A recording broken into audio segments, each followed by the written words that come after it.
One of the things that I wanted to share was one of the apps that I use for my flight ordering. I use this app called Skipplagged. One of the things that it does that a lot of other search or flight searching companies won't do is, let's say you're trying to get to Miami Beach, Florida. In aviation, sometimes it's cheaper to book a flight to Daytona Beach than it is to Miami Beach, mainly because the way the aviation laws work, they have to maintain certain routes, and I can get into that later. But what Skiplag will do is it'll actually find flights where booking direct or booking a connection in Miami to get you to Miami, and then you just don't take the connection, is cheaper than actually booking direct to Miami.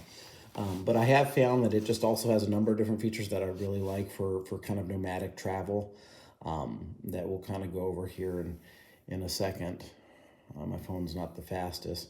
But one of the other features that I'll show is that you can select, like, let's say I'm in the Philippines and I just want to go to Australia. I'm close to Australia. I just want to go to Australia. You can actually, you'll see that's one of the things I did, DFW to Australia. You can just search and it'll search anywhere in the entire country / continent for Australia. One of the things I learned the hard way is wait for this little blue kind of searching to completely finish. You'll see it just dropped. But from DFW to Australia for $448, one of the things I do is I look at the connecting flight, and sometimes I might find that that's a country I just want to stay in anyway.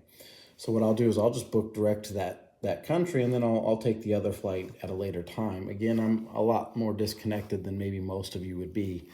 But this is the app I use. Another thing, that feature that I like, is when you search the directs, a lot of times it'll have a graph down at the bottom when you hit the date.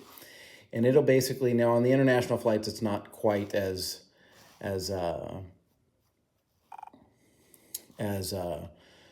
variable, but you'll still see, like, we got to scroll back because I was about a year in advance. Go see right here. But you'll see, again, I do a lot of one-way, and you can just look right here. You have February 17th is obviously a very cheap day versus like the 13th of February, which is right before Valentine's, seems to be a popular travel destination or time for that. But anyway, I just wanted to go over and kind of show you the app that I use for my airfare. I got my one-way ticket to the Philippines to Cebu for 400 and I want to say 80 some odd dollars. I'll double check that and release that in another video. One way, it isn't direct. I do take a connect in Taipei. But here's the graph I was kind of showing you about. Again, international, it doesn't vary too much. But you can still find, like, again, that's $100 cheaper, which, I mean, that's more, in the Philippines, that's, a week's stay somewhere. So I just wanted to kind of go over that, and I'll be releasing more information on how I'm planning my trip and what my plans are to sell my stuff here in the States and get over to the Philippines.